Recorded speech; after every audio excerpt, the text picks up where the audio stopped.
এই city corporation আমাদের নেত্রী সাবেক প্রধানমন্ত্রী দেশনেত্রী বেগম খালেদা জিয়ার হাত ধরে 2002 সালে প্রতিষ্ঠা হয়। অষ্টাদশ শতাব্দীতে এটি পৌরসভা ছিল। তার ধারাবাহিকতায় 2002 সালে সিটি কর্পোরেশন হওয়ার পরে আমাদের ব্যাপক উন্নয়ন হয়। আমি আরও দুইজন মানুষের কথা বলতে চাই এই সদর আসন থেকে, যিনি প্রতিনিধি ছিলেন আমাদের শ্রদ্ধেয় অর্থ পরিকল্পনা মন্ত্রী এম সাইফুর রহমান, এবং এই শহরের সংসদ সদস্য ছিলেন খন্দকার আব্দুল মালিক সাহেব।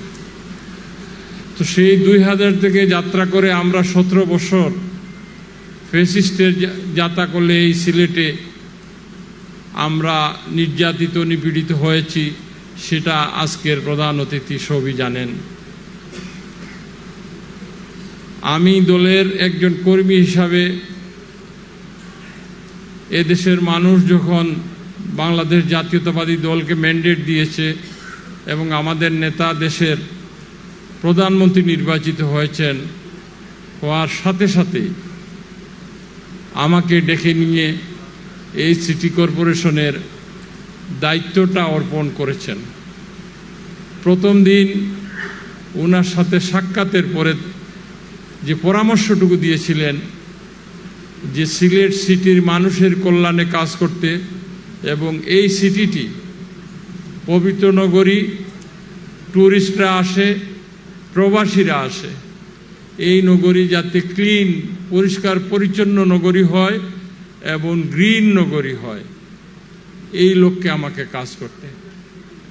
যদিও আমার এই দায়িত্বপ্রাপ্তির 2 মাস হয়েছে, আমি আমার প্রিয় নেতা সরকারের মাননীয় প্রধানমন্ত্রীর প্রতিটি নির্দেশ আমি অক্ষরে অক্ষরে পালন করছি।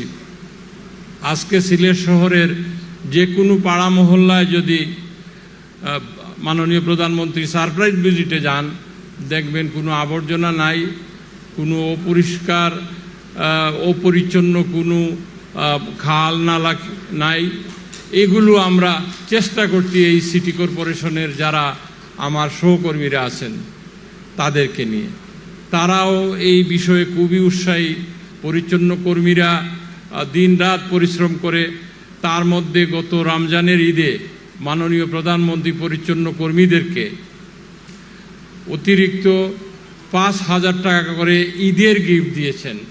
সেই ঈদের গিফটটা এইভাবে আমি জনাকীর্ণ পরিবেশে প্রত্যেকের হাতে তুলে দিয়েছি, এবং তারা মাননীয় প্রধানমন্ত্রীর জন্য দোয়া করেছে যে এত যুগ এই সিটি কর্পোরেশনে আমরা কাজ করেছি, কোনোদিন কোনো সরকার প্রধান বা কোনো পর্যায় থেকে ঈদের সময় আমাদের ক্লিনারদের বা পরিচ্ছন্ন কর্মীদেরকে কেউ 1টি টাকাও দেয়নি। আজকে দেশের প্রধানমন্ত্রী আমাদেরকে এই গিফটটুকু দিয়েছেন। আমাদের কাছে 5,000 টাকা বড় জিনিস নয়, মনে হচ্ছে আমরা বিশাল একটা প্রাপ্তি আমাদের হয়েছে। তো আমরা আশা রাখি, যদিও সিলেট মহানগর বা সিলেট সিটি আমরা 42টি ওয়ার্ড নিয়ে যে নতুন অংশ, যেটা সম্প্রসারিত এলাকা, এখনো নাগরিক সুযোগ সুবিধা ওইভাবে আমরা দিতে পারি নাই। তারপরেও আমরা রাস্তা, ড্রেন, কালভার্ট করছি। আপনারাও নাগরিক বৃন্দ, এখানে বিভিন্ন প্রফেশনের লিডিং পার্সোনালিটি আছেন, আপনারাও আমাদের সহযোগিতা